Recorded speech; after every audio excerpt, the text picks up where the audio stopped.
What is up, everybody? Welcome back once again to your boy's channel. You already know who it is. I'm back with a brand new video, and we got to talk about an interesting article that I just had to stumble upon.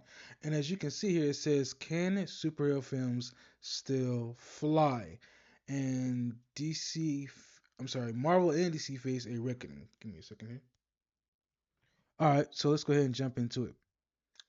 With audience interest waning, Marvel and DC's upcoming slate may decide whether capes still carry cinematic weight. And as you can see, you got Robert Downey Jr. there at Comic Con as he was being introduced as the Doctor Doom for the MCU. And as you can see, 2019's Avengers Endgame became the highest grossing film of all time and marked a zenith for the superhero genre.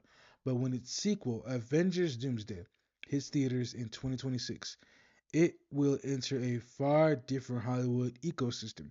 Doomsday must contend with not only a downturn in the MCU fortunes, but an industry wide cooling on capes and cows overall. Which it really isn't a lie, man. The MCU has been doing terrible since the end of Endgame, no pun intended. And uh, the DCU has been doing terrible as well since pretty much after The Man of Steel 2013. Just my take. Amid an avalanche of hit or miss Disney Plus television content and lingering pandemic related challenges, several MCU films have struggled critically, commercially, or both. The DC Extended Universe mercifully ended after nine consecutive financial disappointments, including mega flops The Flash, that was trash, Joker Folie à Deux, didn't see it, heard it was trash. Those superhero films around for 13 of the 25 highest grossing films in the US from 2021 to 2024. Comic book intellectual properties no longer guarantee box office success. That is true. After nearly 2 decades of steady output, they ain't lying about that. 2016, excluding the COVID disrupted 2020, the superhero genre has accounted for an average of 21% of the annual domestic box office, according to the numbers. It has become an essential staple of theatrical moviegoing, and further decline would harm an already reeling business. The upcoming releases of Marvel's Thunderbolts and the Fantastic Four, as well as DC's Superman, will speak volumes about the health and longevity of the superhero genre. Let's explore the broader context of these upcoming superhero movies to better understand what's at stake for the genre in the industry. Thunderbolts May 2nd. The MCU famously launched with B tier characters in Iron Man, Captain America, and Thor, comic book staples who long played second fiddle to Spider Man and the X Men. That is true. In the Marvel hierarchy. Obviously, it worked, but is this strategy sustainable? Thunderbolts following a group of ragtag C and D listers and requires audience to know deep breath. All four Captain America movies, Black Widow, The Falcon, and The Winter Soldier, Ant-Man, and more. That's a lot of homework for what is meant to be a blockbuster romp, underscoring the strain of the franchise's interconnectedness at this point. Thunderbolts needs to earn at least 450 million worldwide, if not more, to break even, with an estimated budget between 150 million to 200 million and a marketing budget likely in the nine figures range. However, six of the MCU's last 12 theatrical features have failed to surpass 500 million at the global box office, suggesting oversaturation and inconsistent quality. As of this writing, projections show Thunderbolts opening lower than Captain America Brave New World at 89 million in the US per both the numbers and box office theory. 2 weeks before release, Thunderbolts also trails Brave New World in awareness and interest at the same point, according to survey data from tracking service The Qualm. Failure to turn a profit will illuminate a few unfortunate realities for Marvel and the superhero genre. Outside of Shang-Chi, the studio struggles to successfully launch commercially viable new-to-screen characters that can support new franchises. Two, this places the burden of reliability on finite legacy characters, many of which are getting long in the tooth. Is it any surprise that Doomsday will feature 50 known characters from the MCU?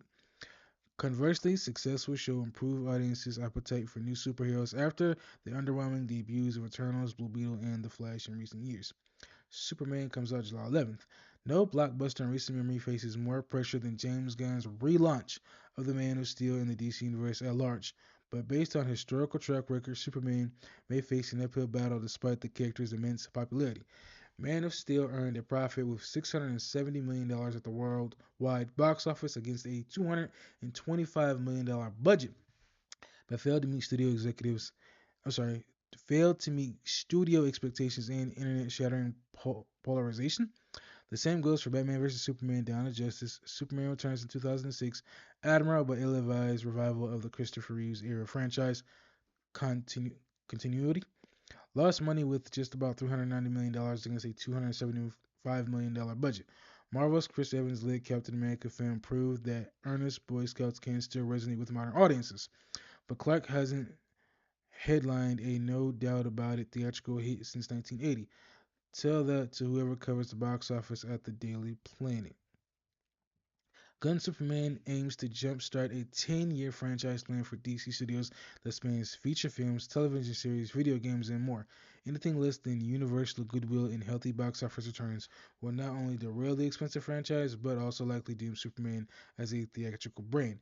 The character continues to thrive on the small screen.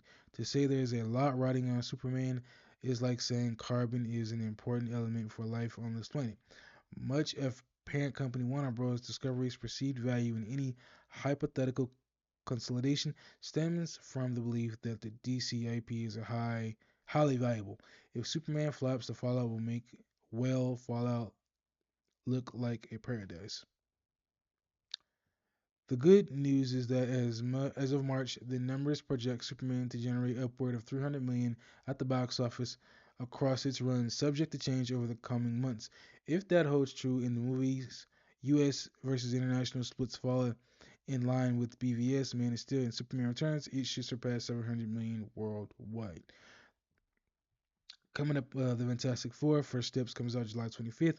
This will be the 21st century third attempt to create a workable big screen Fantastic Four movie, but the first under Disney. The 2005 version squeaked out a profit 334 million worldwide against a $100 million budget.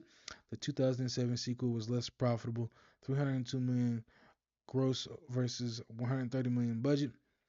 The 2015 reboot plagued creative differences between Fox and filmmaker Josh Trank infamous, and famously lost the studio 100 million when it grossed just 168 million worldwide on a $120 million budget. Much like Slytherin, there's a powerful brand stigma to overcome here. Is this spotty track record due to poor quality films or because audiences simply don't view Marvel's first film as a big screen draw? Stretchy powers always look silly on screen after all. I'm betting it's the former. The film's first trailer, which showcased a delightfully disconnected story from the larger MCU with a distinctive I can't pronounce that damn word, aesthetic, was a hit. It ran up 202 million views across all platforms in its first 24 hours. Third best ever for the MCU behind Deadpool and Wolverine, 365 million, and Spider-Man No Way Home, 335 million. A star-studded cast full of well-liked names has only boasted pre-release interest thus far. Yes, it'll face stiff competition from Jurassic World Rebirth and Superman. Forgot about that for a second. But fans will be hungry for breadcrumbs that feed into Avengers Doomsday as the next release on Marvel's calendar after First Steps. That halo effect should help push it across at least $200 million domestic. Early box office projections and estimates from various sources and observers are pretty positive. If not, though, it may finally be time to relegate the Fantastic Four to the small screen. Three strikes, you're out. Conclusion. The glut of superhero programming across streaming in the post pandemic world has eroded some of the film's genre event level stature. Given the superhero genre's immense contribution to film engagement recently, audience fatigue or apathy towards the new characters and or new reboots would lower what has been a consistently high floor and high ceiling lane. Without the reliability of the superhero genre, Hollywood must find a new funnel of blockbuster IP. The performance of these films will likely tell us all we need to know about the short and long term health of the genre. I mean, there is a lot of pressure on each of these films. I mean, Fantastic Four, a lot of people have talked about the trailer not looking too good. Superman, I mean, it's just the suit not looking too good. You know, what's up with the story that everybody has been wondering about? They're really wondering. This is going to be the movie that is going to put DC either under or on the map. And of course, you got Thunderbolts, which is kind of like the black horse of the whole thing when it comes to the MCU. But I've liked the trailers they dropped, especially these last one, two. they've been really interesting. So I'm really curious to check this out. So I'm hoping it does well. But from what the reports are saying, it's looking like it may do worse than Captain America: Brave New World, which could be a stinker for the MCU. So y'all post your comments down below. You let me know what you all think of this article. Let me know what your thoughts are on this whole story and the genre as a whole. Will these stories fly or will they fail? Post your comments down below. Let me know what you all think. I'll catch you on the next video. Thank you all for watching. 2,000 subs, 4,000 watching tomorrow. I'm out. Peace.